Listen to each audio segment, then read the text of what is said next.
میگوید به کوهها امر شد که در بالای یکی از کوههای شما من با حضرت موسی ابن عمران صحبت میکنم. چگونه که خداوند در قرآن هم یاد میکند و کلم الله موسی تکلیما، ما با موسی صحبت داشتیم در بالای کوه طور و تمام کوههایی که در اطراف این کوه طور بود که خیلی قوله های بلند داشتند، خدا امر کرد که در بالای یکی از کوههای شما من حضرت موسی را میبرارم، با او صحبت میکنم. هر کوههایی که قوله های بلند داشتند آنها گفتن البته ما بلندی در بلند هستیم، البته به البته حضرت موسی بالای ما میبراید و با ما صحبت میکند. مگر بر خود فروش و طور سینا. حضرت مولوی میگوید که حضرت کوه طور که خیلی خرد بود، نظر به این کوههای سرفراز و این سربلند که خیلی خرد که بود، و چیکار کرد؟ نیم لایق براز حق تعالی. گفت من لایقم ندارم که بالای من حضرت موسی براید و خداوند در بالای من با حضرت موسی صحبت کند. اینقدر کوههای بلند ماندگی نخواد که حضرت موسی در بالای من آمده و خدا با او در این بالای من صحبت کند. یعنی خودش خیلی چیکار کرد؟ پس شمارید، خیلی خودش را حقیر گرفت، یعنی خاکساری خودش نشان داد. برادرای عزیزی که قرآن خوندن نمیتونیم با زبان عربی، اینا با ترجمه تاجیکی و همچنین با حرفای کریلیکی طرز خوندن قرآن. اینا بسم الله الرحمن الرحیم، به نام خداوند بخشنده و مهربان. هم زبان عربی قدی نویسه، هم با زبان کریلیکی طرز خوندنش، هم ترجمهش هست. انا اعطیناک الکوثر فصل لربک وانحر. اینا یکم آیت به درستی که ما تو را کوثر عطا کردیم. یکم آیت انا اعطیناک الکوثر. هر یک آیتی که میخونه ترجمهش هست، هم با زبان عربی نویسه، هم با زبان کریلیکی نویسه، هم ترجمهش با زبان تاجیکی هست. السلام علیکم و رحمت الله و برکاته. حضرت مولوی میگوید زی پستی دید اون نور تجلی، منور شد زی نور حق تعالی. حضرت میگوید مادامی که وای خودش که پس گرفت، خیلی خودش حقیر که شمارید، خداوند همه حالت در آدم خاکسار و آدم عادی را دوست می‌دارد. در حال حضرت موسی را امر کرد بالای کوه طور برآ. این کوههایی که قوله‌های خیلی بلند داشتند آنها را یک طرف گذاشتند و بالای کوه طور برآمد. حضرت موسی با پروردگار راز گفت. از این خاطر اگر شهرت طمع داری، رفیقی بید مجنون شو. شاعر میگوید میخوای که شهرت در روی دنیا بلند شود، اگر شهرت طمع داری، رفیقی بید مجنون شو که او هر چند بالا میرود سر بر زمین دارد. میگوید شما اگر خواهید خاکساری را یاد گیرید، رفیقی بید مجنون شو. همین مجنون بید بینید، اگر نوده های او را راست کنید چند قدر بلند است، لیکن هر چی بالا می رود باز همون نوده هاش به طرف پایان مایل هستند. هر کسی می خواهد که شهرت پیدا کنند میگوید با همین بید مجنون برای او درس است. الحال میگذاریم به سوال ها که خیلی سوال های زیاد است. برای شما انشاءالله جواب های اینها را خبر میدهم. السلام علیکم حاجی محترم، من یک نفر مخلص دائمی شما. من به شما سؤال دارم و از شما التماس دارم که با سؤال من خود همین جمعه جواب گردانید. در ناحیه واسع زنی هست که دائم در اطاعت خدا است و میگوید که گویا در خانه‌اش فرشته ها از جمله بیبی فاطمه زهرا و بیبی عایشه صدیقه فرآمدند. وقتی که آدمان زیارت می روند در وقت سجده گویا نور به چشم آنها نمایان می شده باشد. وقتی که من رفتم در یک خانه پرده هست و در پس آن پرده کرپچه ها انداختند و می گویند که آنها در همین کرپچه ها نشستند. نه، اما دروغ هستند. حضرت بیبی فاطمه زهرا و بیبی عایشه صدیقه اولا از جمله فرشته ها نیست. اینا از جمله فرشته ها نیستند، اینا از جنس آدمند. این دختر پیغمبر و زن پیغمبر است. فاطمهش دختر پیغمبر، عایشه صدیقهش زن پیغمبری خداست. از این خاطر با این نوع زنهایی که این گونه دعواها دارند شما هیچگاه نزدیک نشوین. الحمدلله که امروز خیلی فهمیش شما بلند شدگی است. اگر باز به همین فهمیشاتون شما رفته نزد همین خیل زنهایی که اینا جین دارند، اینا جینوره هستند، اینا بیمارند، یعنی جین خودش را در همه صورت در آورده میتواند مگر در صورت حبیب خدا در آورده نمیتواند. و این زنم از کجا میداند بیبی فاطمه زهرا چگونه صورت داشت، بیبی عایشه صدیقه چگونه صورت داشت؟ این جنها خودشون در همه صورت میدرارند، آدم گمراه میکنند. از این خاطر پیش اینها نروید. اینا تبابت هم کردن میتوانند و با این طریق تبابت کردن هم شریعت ما و شما حرام میداند. ان الله لم یجعل شفاءکم فیما حرم علیکم. خداوند در آن چیزی که حرام است در او شفا گذاشتگی نیست. از این خاطر الحمدلله امروز اینقدر طبیبهای ما وجود دارد. امروز در بین ما و شما اینقدر دعاخوانهایی که از قرآن دعا میخوانند، رقیه ها میخوانند. از اون جمله این دعاگوی مسجد ما و شما مولانا وجود دارد و دیگر برادرها اینجا وجود دارند که از قرآن با قرآن انسان تبابت میکنند. اینها را باور نکنین، نزد اینها نروین، زیرا گناهگار میشوین و همان غیرت مردی شما باور که از بین دور میشود. اینم نوعی از همون حاجت طلب کردن از مزارهاست، مثل همونها هست. چگونه مردم امروز گمراه کردن که بعضی از پیشواهای ما و شما گویا که این مزارها را میبینن و مزارها با اونا صحبت دارن، اون جن هستن، همش بیچاره گمراه میشود.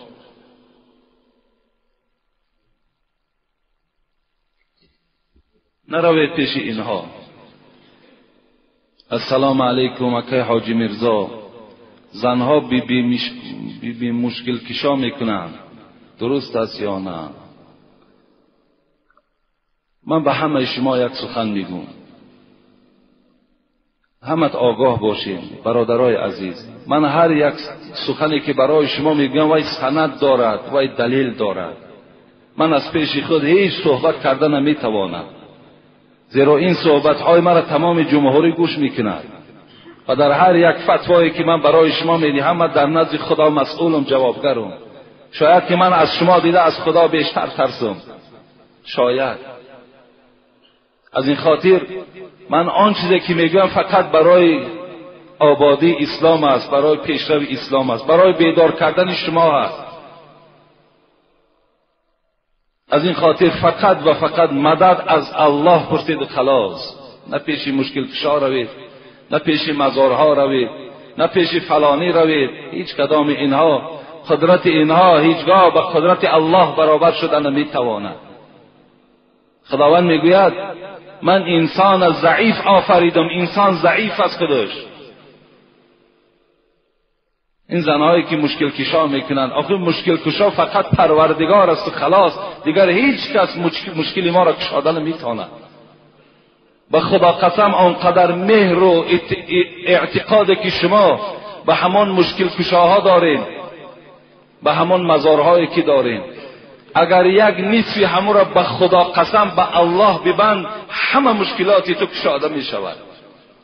تو یک شب خیز از تحت دل 2 رکعت نماز خوان، 1 ساعتی 3 یا 4 شب برای خودت اختیار کن. چه مشکلاتی که داری همه پرابلمات پیش پروردگار ده حواله کن. بگو ای پروردگارا، خود گفتی نحن اقرب الیکم من حبل الورید، من از رگ گردن دیده به شما نزدیک هستم. مادامی که با ما نزدیک باشی، من راز دارم، من پیشنهاد دارم. ای پروردگار همین پیشنهادهای مرا حل کن. کنی بین همون مشکلاتی تو حل می شود یا نمی شود. کنی یک تجربه گذرانه. ما هر چی یافتیم از یاردم الله یافتیم، به هیچ کس تکیه نکردیم. اینا همه اینا باطل هستند. نه مشکل کشا رویم، از هیچ کس مدد طلب نکنین، فقط از الله مدد کنین. من مزارها میگم اونجا برادران نویساندن که حاجی اینقدر مردم از تو ناراضی شده، میلش دنیا ناراضی شود، خدا از من راضی است، پیغمبر از من راضی است. این منبر جایی هست که باید هم از من راضی نباشه. از این خاطر وقتی من مزار میگویم مزارها را درست زیارت کنید. برادرای عزیز، من چندین بار گفتم به شما، ما حضرت امیرجان را دوست می‌داریم، حضرت سلطان ویس قرنی را دوست می‌داریم، ما خاک پای اونها نمیشیم، ما مثل اونها در اسلام تا حال خدمت نکردیم، لیکن درست زیارت کنیم. مهمانا در همینجا حضور دارن، از راحتی آمدن، 20 نفر زیاد هستن، از دیروز همراه ما هستن. خود همینا حکایت کردن، حاجی میرزا نمیگه، اینا حکایت کردن زنی را دیدیم، دو زن با سری لوچ دیوالهای حضرت امیرجان در دیده هاشان میمالن و بوسه میکنن. آیا همین جایز است؟ همین درست است؟ خطان بها دهید. همون کسانی که از پس ما سخن میکنین، گپ میکنین، خطان آیا همین رفتن زن به مزار خودش درست است؟ آیا سری لوچ به پیش حضرت امیرجان رفتن درست است؟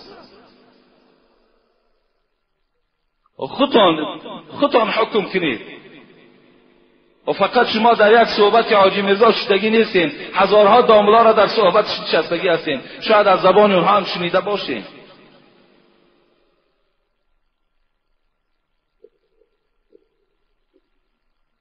انشاءالله حضرت امیرجان از ما به نهایت راضی هست، به نهایت راضی هست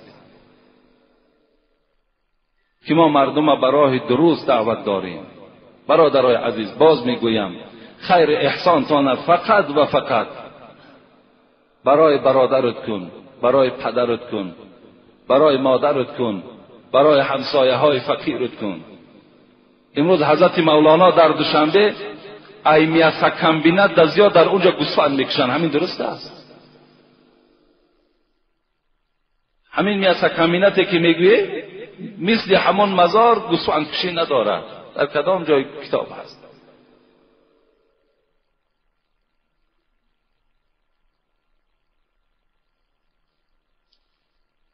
دوم، زنهایی که فرزندهای خود را میمکانند غسل میکنند یا برای نماز طهارت. مکاندن کودک این نه واجب غسل می شود نه شکننده های طهارت است. کودک که اگر طهارت داشته باشه و کودک شکی مکان باید طهارتش نمی شکند یا برای او غسل واجب نمی شود. نمازش خواندن میگیرد با همون طهارتش. شاید کسی یگان نافهمی داشته باشد که شاید که با مکاندن کودک یعنی فکر کند که طهارت می شکسته باشد یا غسل واجب می شده باشد. نه، اینها رخ نمی دهد. السلام علیکم داملای عزیز حاجی میرزا، ما یک گروه سوداگران از دوشنبه بازار سلطان کبیر التماس در حق ما دعا کنید که بنده های گناهگاریم و از گناه های خود پشیمان هستیم و در آخر خداوند ما و شما را از ایمان خارج نکند. در حق ما دعای نیک کنید. این برادرای سلطان کبیر هم خدا برکت دهد.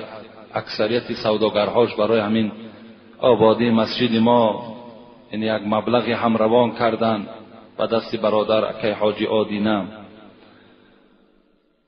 و با نزدیکی هم یک سفر در دوشنبه داشتیم که یک مبلغی کلان از حساب مسجد قرضدار بودیم. الحمدلله که اونجا برادرهای یافت شد، برادرمان حاجی عارف و برادرمان قابل جان، برادرمان علی شیر، برادرگرمان اکی خلیل، اینها همکاری کردند و این قرض البته ما کندیم. یک جا در حق همه اینها دعا کنیم که خدای مهربان دولتشان زیاده بگرداند، گناهاشون خدای مهربان مغفرت بگرداند و به تمام آرزوهای نیک دنیوی اخروی خدای مهربان موفقشان بگرداند. آمین یا رب العالمین. داملای محترم، من مادر هستم، عبادت میکنم، حج کردم. در سالهای جنگ و جدال از جمهوری قریب 10 سال بیرون بودم. از شوهرم 4 فرزند دارم. وقتی برگشتم شوهرم زن گرفته است. آدمی نقص و با تقوا هست، لیکن من دیگر با او زندگی نکردم. وی فرزنددار هست.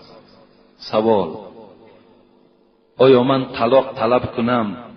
آیا در عبادتهای من خلل نمی رسد؟ و من بیان نمایید با احترام یک مادری با ایمان و مخلصی شما. این مادر در دراهای این جنگی که بالای تاجیکان بود از جمهوری بیرون شده 10 سال وارد تاجیکستان نشدند. حج کردگی آدمی با ایمان بودند. آمدن که الک شوهرش زن گرفته است. دیگر با این شوهر این زن نیت زندگی ندارد. حتی خواسته است که اگر طلاق طلب کنم آیا در عبادت من یگان خلل و زلال پیدا می شود یا نه؟ پیغمبر خدا می گوید ایما امرأة صلت خمسها و صامت شهرها و احسنت فرجها. حدیث متن گوش کنین. کدام زنی که 5 وقت نماز میخواند، کدام زنی که ماه رمضان روزه میگیرد، کدام زنی که به زنا نزدیک نمیشود، کدام زنی که حج میکند، اینها را بالا میگذاریم. در خبرش این مبتدا بود، خبرش میاییم. و اطاعت بعلها، حل کننده ان همین کلمه هست. اگر شوهرش از خودش راضی گرداند چی می شود؟ فلتدخل الجنة من ای ابواب شاء. پیغمبر گفتند مادام حاجی باشد، مادام 5 وقت نماز خواند، مادام روزه ماه مبارک روزه گیرد، مادامی که از زنا خودش نگه دارد و در آخر از همه ضرورتر شوهر از او راضی باشد، وارد جنت شود از هر دروازه‌ای که می‌خواهد. از این خاطر این مادری که اگر از شوهرش طلاق طلب کند، پیغمبر خدا میگوید ایما امرأة سألت من زوجها الطلاق من غیر ما بأس فحرام علیها رائحة الجنة. اگر کدام زنی که از شوهر طلاق طلب میکند که مرا طلاق ده، هیچ مسئله مهمی در بینشان پیدا نشده است، پیغمبر خدا گو یقین داند همان زن که بوی جنت برای او حرام گردید، بوی جنت به مشامش نمیرسد. اگر چند حاجی است، اگر چند 5 وقت نماز میخواند، اگر چند که زناکار نیست، اگر چه زنی با تقواست، لیکن وقتی که شوهر گو که طلاق کن مرا، الکی بوی جنت به مشامش نمیرسد. از این خاطر از این مادر من چی خواهش دارم؟ همین است که زندگی تا برقرار کن. با که ندارد در این 10 سال نبودن تو این شوهر چیکار کند؟ چیکار کند؟ کدام شوهر در نبودنش عائله خود زن نمیگیرد؟ زن گرفتن گناه نیست واقعی. زن گرفت با که ندارد، باز همون زندگی اولی که داشتین 4 فرزند از شما بوده است، باز همون زندگیتان را برقرار کنین تا که کار شود که زندگی اولی که داشتین 4 فرزند از شما بوده است، باز همون زندگیتان را برقرار کنین تا که کار شود که پشیمانی دیگر برای تو نیاید و وقتی چی گویم جان کندن و چی حالت قبر و چی روز محشر برای تو نیکی ها پدید آید. انشاءالله اگر تو با این شوهر یک جایه شوی، خدا خواسته باشد به تمام نیکی های دنیا و آخرت میرسی. بسیار مهم است، بسیار. حتی پیغمبر خدا در یک حدیث صحیح میگه 3 لعنهم الله، 3 طایفه در لعنت الله هستند که یک تاش کدام است؟ و امرأة باتت و زوجها علیها غضبان. یک زنی که با همراهی شوهر زندگی میکند لیکن شوهر بالای او غضب دارد، یا با همراهی شوهرش قهری هستند، با همراهی شوهرش یعنی معامله خوب ندارند، این زن هم پیغمبر خدا گفتند در لعنت الله گرفتار است.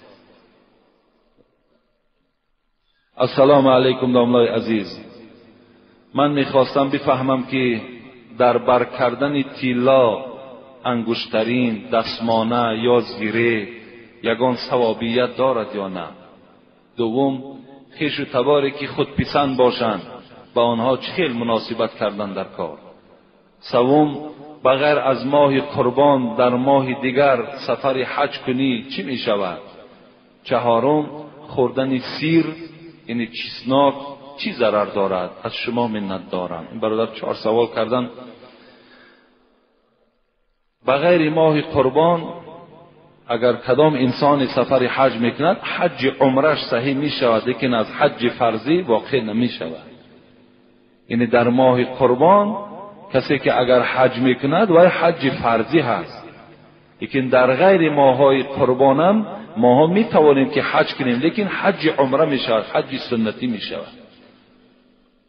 که این خیلی عبادتش فرقهای زیاد دارد. یعنی عبادت عمره از عبادت ثواب حج فرضی، از یعنی ادا کردن حج فرضی خیلی فرقهای زیاد دارد. از این خاطر این از حج فرضی گویم در غیر ماه قربان اگر صحیح شد، نه صحیح نمی شود، برای که برای حج فرضی ماهای مخصوص خداوند انا همین ماه را انتخاب کردگی است. خویش و تباری که خود پسند باشند با آنها چگونه مناسبت کردن در کار؟ البته مناسبت خود خوب میکنیم، میبینیم که به قدر ما و شما رسیدن، ما و شما تواضع میکنیم، قدردانیشان میکنیم. اگر که میبینیم که تماما به قدر و قیمت ما که نرسیدن، البته چیکار میکنیم؟ باز رفت و آمد ما نه راهاش میابیم. اگر کنده کنیم، باز اگر زلالها پیدا کی شود، از اون خویش تباری را کندنش خیلی با در شریعت گناه است. این صله رحم وقتی کنده می شود این هم گناه است. برای همین حدیثی که خواندیم جمعه آینده، هر وقتای میبینید امتهای مرا که تواضع میکنن تواضع کنین، وقتی میبینید امتهای مرا که تکبری میکنن تکبری کنین نسبت آنها. در بر کردن انگشترین، یعنی انشاءالله ما در این باب باز در باب همین خودپسندها و در باب صله رحم اینجا سوال ها آمدگی است، باز جواب کامل انشاءالله میگردانم. در بر کردن انگشترین طلا یا دستمانه یا زیره چی ثوابیت دارد؟ یعنی البته ثوابیت ندارد اینها. یعنی برای مرد گرفتن دستمانه، گرفتن انگشترین یا زیره اینا هم حرام هستند. اینا برای زنها جایز هستند که زنها اگر از اینها استفاده برند. بعض حکمتش هم گفتن که حکمتش همین است که یعنی همه وقت زینت این زن را فقط زیبنده هست. یعنی این طلا که خودش از جمله همون زینت ها که هست باید که این از زنها استفاده برند. و حتی بعض شارعای حدیث میگویند که کدام مردی که اگر گردنبند طلا دارد یا چله طلا دارد و آهسته آهسته چی میشود؟ مجازش مثل زنها میشود. یعنی همون خصلت‌های همون زنم در وجود همین مرد پیدا میشود. و دیگر حدیث پیغمبر خدا میگوید که ابن عباس روایت میکند ان رسول الله صلی الله علیه و سلم رأى خاتما من ذهب. با یک جوان سلام کردن که دست پیغمبر خدا میگه در انگشتری طلای این جوان رسید. فی ید رجل فنزعه فترحه. حبیب خدا میگه از دست این جوان همون انگشتری را بیرون کردن، فترحه پرتافتنش. و قال بعد که پرتافتن چی گفتن؟ یعمد احدکم الى جمرة من نار فیجعلوها فی یدی؟ آیا شما میخواهین که پاره از آتش دوزخ در دست خود نگه داره؟ و طرف این جوان گفت فقیل للرجل بعدما ذهب رسول الله صلی الله علیه و سلم خذ خاتمک انتفع به. و حبیب خدا میگد رفت، چله در زمین پرتافتگی. اطراف رفیقاش گفتن، ای برادر گفت حبیب خدا رفت گیر، گفت چله را از زمین بردار، انتفع به، میلش در دستت نکن لیکن در یگان کار زندگیت استفاده ببر. این جوان چی گفت؟ این سخن جوان همون جوانهایی که انگشترین دارن یا گردنبند دارن. اگر فکر کنن که همین جوانمردی و همین غیرت است، این غیرت نیست و این جوانمردی نیست. جوانمردی سخن این جوان است که الحال چی گفت به طرف رفیقا؟ والله لا اخذوه ابدا بعد ما طرحه رسول الله صلی الله علیه و سلم. قسم به الله گفت دیگر من این چله را از زمین نمی بردارم بعد آنی که این چله را رسول اکرم از دست من بیرون کرد، اینو من دیگر نمی بردارم. گفت این چله طلا داشتن این گناه نیست اگر وای ما در خانه ذخیره مانیم برای یک روزهای بعدمان استفاده بردن، لیکن در دست کردن او یا گردنبندهایی که در گردنها دارن یا ساعتهای طلایی که دارن، اینها را برای مردها استفادهش حرام است، استفاده نکنید. و چهارم سوال کردن خوردن سیر آیا چی ضرر دارد؟ حتی حضرت عمر حکایه میکنند که در بالای منبر حضرت خطبه میخواندند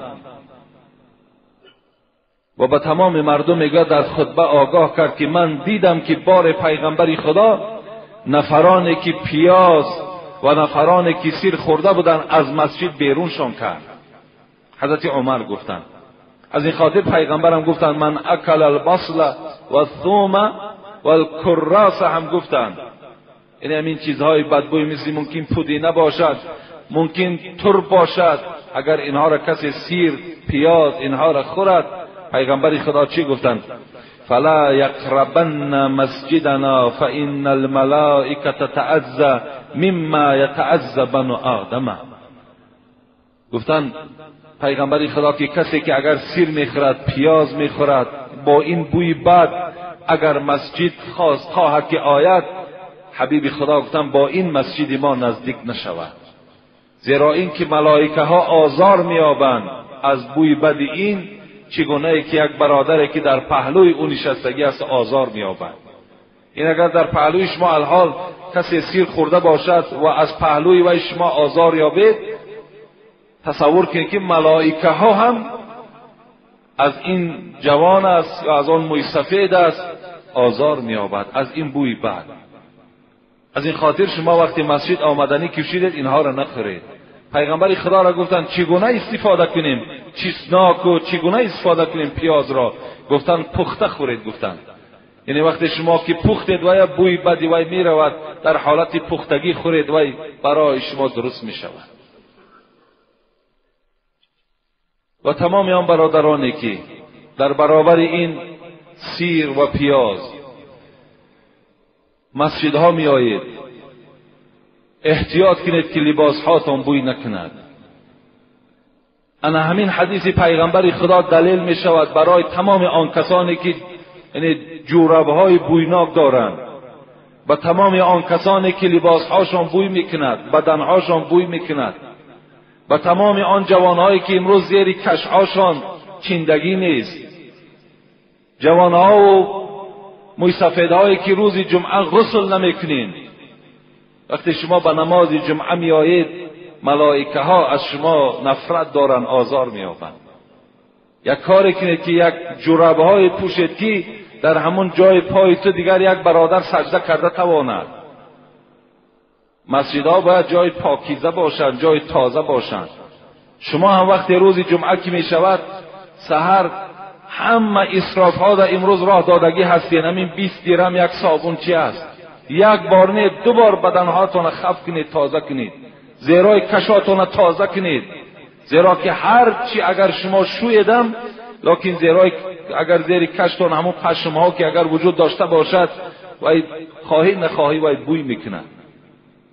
تازه کردن وای سنت است. اگر در پهلوی کدام شما از برادرهایی که همون جورب‌های بویناک دارن، اونها را شما میتوانید که با طریق اولا خبر دهید که برادر آخه این جورب تا بدر کن، از بوی بدی تو ما دیگر در این پهلوی تو نشسته نمیتوانیم. شما این در قادر هستین و این در حقوق هم دارین. شما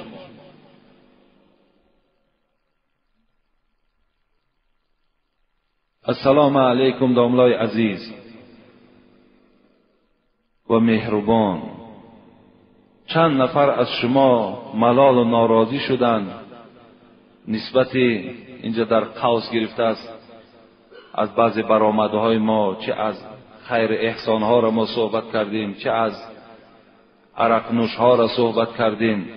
یعنی سخن های وزنین گفتید. میگویند که سخن های وزنین گفتید، با آنها چی گفتنی ها دارید؟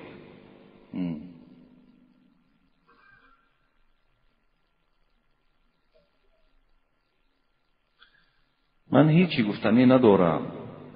یعنی کدام برادری که از ما میرنجد، در اصل به گوش ما میآید که بسیاری برادرها رنجیدن از بعضی خیر احسانهایی که ما صحبت کردیم، از بعضی زیارتهای مزارهایی که ما صحبت کردیم، از عرق نوش‌هایی که صحبت کردیم.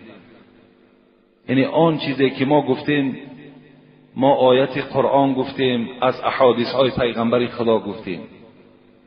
باید این برادرها از ما ملال نشوند بلکه خوشنود شوند. البته دوست همون مثل مقلهای تاجیکیمان همه وقت توروار میگوید. ما همون توروار گفتیم، بگفتم تلخ تا شیرین شوی زود. ما تلخ گفتیم تا که تو شیرین شوی. مقصد ما این است. مقصد ما رنجاندن هیچ کدام شما نیست. امروز الحمدلله که ما را خداوند همون انصاف و همون قوت و غیرت را داد است که و برای خود باور کنید هیچ وقت پسند نمی بینم که همین میکروفونی که در نزد دهان من است، در این من صحبت هایی کنم که صحبت باشد که یعنی فقط اطراف ها را نگاه کرده صحبت کنم، یعنی برای خاطر یک نفر صحبت کنم، بلکه میخواهم تا روزی که همین میکروفون در دست ما هست به خدا قسم به جز حق دیگر چیزی صدا ندهد. فقط و فقط همین است. باید این برادرها از ما ملال نشود. کدام اونها ناراضی هستند نزد ما آید ما آدم خور نیستی. ما الحمدلله شعار دارم که شعار اسلامی است، لا ضرر ولا ضرار فی الاسلام. پیغمبر گفتند به کسی ضرر نرسان و از چیزی ضرر نبین. من شعارم همین است، با هیچ بنده خدا ضرر رسانیدن نیست. فقط ما را خدای مهربان امروز صاحب همین میکروفون کرده است که یک بهبودی در همین جامعه و در همین اخلاق جوانها پیدا کنیم. دیگر هیچ مقصدی نداریم. برای همین باید که این برادرایی که از ما ناراضیان خوب بشود که آمده با من صحبت کنند. چیزی ناراضیان انشاءالله من اونها را قانع میکنم. السلام علیکم اکای حاجی میرزا، مرحمت کرده با این سؤال من جواب فوری دهید اگر امکانیت باشد. در خانه‌ای که طفل خردسال 7 ماهه از دنیا گذشت، خود پگاهی در همان خانه معرکه توی بود. با تمام صنعتش حتی عرق استفاده شد و پدر همان طفل در حالت مستی قرار داشت. من میخواهم از زبان شما شنوم که اسلام در این بابت چی میگوید. انا همین انام برادرهایی که از ما ناراضی هستند که من در باب عرق سخت گفته باشم، خود تصور کنند فرزندش از دنیا میگذرد، شب سحر خودش مست است. این فایده عرق. السلام علیکم بابای حاجی میرزا، از شما خواهش داریم که با این سوالی من جواب گردانید. در عین نماز خواندن کلوش ها را در روبرو مانید درست است یا نه؟ درست است. اگر هر پای افضالایی که دارین، من چندین بارها گفتم، پای افضالایی که ارزش قیمت دارن اونها را در همون سلفن ها پیچانده و پیشتون بیارید، هیچ باکی ندارد. زیرا که چندین آدم‌های دزدم در همین بین ما و شما پیدا شدند، چندین آدم‌های بی انصافی که به نیت نماز نآمدند، به نیت دزدی آمدند، چندین پای افضال‌های شما را گرفتند. از این خاطر بهترین صورتش برای همه شما من گفتم سلفان‌ها را گرفته در پهلوتان گذارید، در پیشتان میگذارید، در پهلوتان میگذارید، گذاشتن بگیرید، درست است. بابای حاجی میرزا، ما یک گروه مخلصان شما از شهر نارک با چنین سوالها مراجعت میکنیم. شخصی که در رمضان روزانه زنا کرده است و پیش در آمدن نماز خوانده است، حال این چی می شود؟ این جواب ندارد. از این بدبخت کسی نیست. در رمضان روزانه زنا میکند، شب امام است. این برادرای نارکی در دست من داده بودند. بعد ما در باب زنا وقتی که اگر صحبت میکنیم، بعد میگم بسیار صحبتی سخت گفتی. این امامتیش تماما صحیح نیست، این امامتیش درست نیست. اگر از پس این نماز خانه، نماز شما نماز نمیشود. این گونه انسان باید در مسجد راه دادن در کار نیست. کجا این امامتی میکنند؟ در سفر کدامی از اینها را خوردن جایز است؟ در ضروری گوشت خوب، حق یتیم، حق دولت. در ضروری کدامی از اینها را خوردن جایز؟ یکم گوشت خوب، دوم حق یتیم، سوم حق دولت. در ضروری خداوند در سوره بقره به ما و شما خبر میدهد: استعیذ بالله فمن اضطر غیر باغ ولا عاد فلا اثم علیه ان الله غفور رحیم. وقتی اگر ضرورت شدی، وقتی شما در بیابانها که ماندید، خداوند رخصت میدهد که برای شما حرام کرده ها همه مباح میگردند. هر چیزی که باشد، چه گوشت خوک است، چه عرق است، چه حق یتیم است، چه حق دولت است، هر چیزی که ضرورت در بیابان شما ماندین، از این حقها اگر استفاده بریم برای آنکه یعنی تلف نفس نشود، شما هلاک نشوید، خداوند برای شما رخصت میدهد در ضرورت از اینها استفاده بردن. لیکن شاید اینجا بعضی برادرها در اطراف حق دولت هم و ما گفتن که همینش آسانتر و همینش سبکتر است که در ضرورت از گوشت خوک دیده و گوشت از حق یتیم دیده این خورد. لیکن همین عقیده را باید ما و شما دور کنیم. حق دولت خوردن هم این جنایت است. این دولت هم دوست داشتن برای هر یک آدم ایماندار لازم است که دولت خودش دوست دارد. ما باید دولت تاجیکان دوست داریم. وقتی حق ای را میخوریم، وقتی عمارت ها در سومهای کرایی میکنیم، تله و تاراج میکنیم، وقتی یک سرور دولت آبادی خواهد ما ویرانی خواهیم، این چی میشود؟ پیغمبر خدا میگوید مسجدهاتون شما به آرایش آباد کنید، لیکن شهرهاتون با شکوه کنید، یعنی شهرهاتون آباد کنید. امروز ما الحمدلله که در همون آبادی قرار داریم. امروز آبادی رفته ایستاده است. اگر ما همین آبادی ها را حقش اگر غارت کردن گیریم، آیا اینش برای ما و شما حلال میشد؟ حق دولت هم همین حق ما و شما هست. برای همین البته ما و شما باید غمخوار دولت باشیم. باید برای آبادی دولت من همه من سعی کوشش کنیم. علال خصوص امروز مردم همین کولاب که 2700 سالگی را جشن میگیریم، ماه سپتامبر قریب 9000 مهمان می آید. 9000.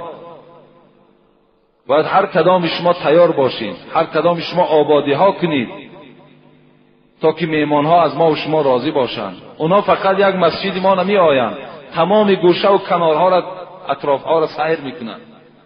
باید همه ما تیار باشیم. دولت ما آباد کنیم، کوچه ها ما آباد کنیم، خانه ها ما آباد کنیم. همه این حق ها در ضرورت درست می شود، در غیر ضرورت همش برای ما حرام است.